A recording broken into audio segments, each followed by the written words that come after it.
We've been reaching the American people in all sorts of ways, and we're not as reliant upon something like the debates as other campaigns are, because we're running, in my mind, a much more 21st century modern campaign in our outreach. As a full-service presidential candidate. Yeah.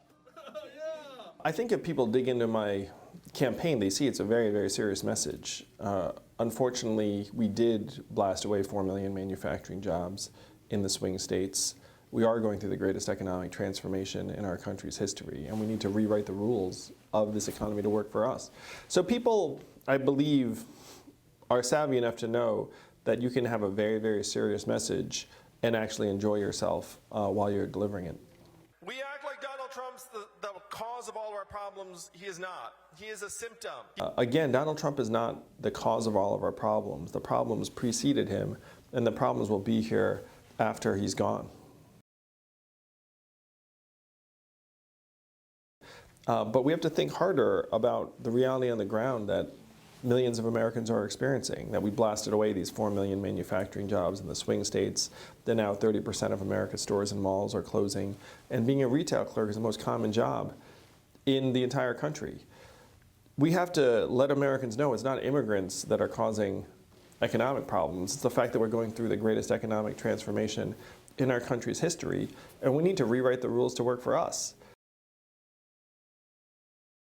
Think harder. Okay. You need a word for the H, else it's not. You could do the acronym where it's TH, yeah, you could do it either way, it's true.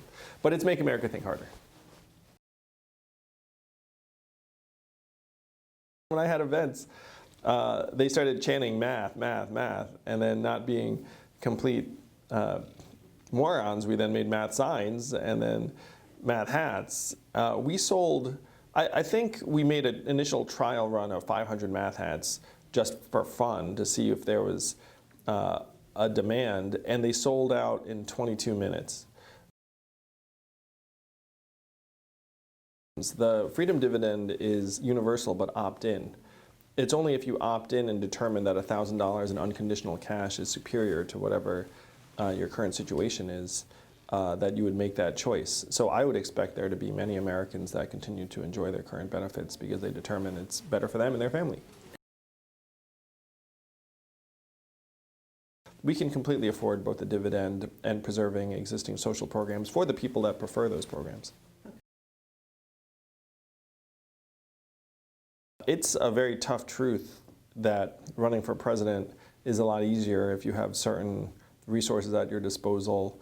And unfortunately, there are very few people of color who have $1 billion lying around in the back who can run for president and essentially ensure that they're on that stage. So what's happening in the debate field is essentially a reflection of how our economy works.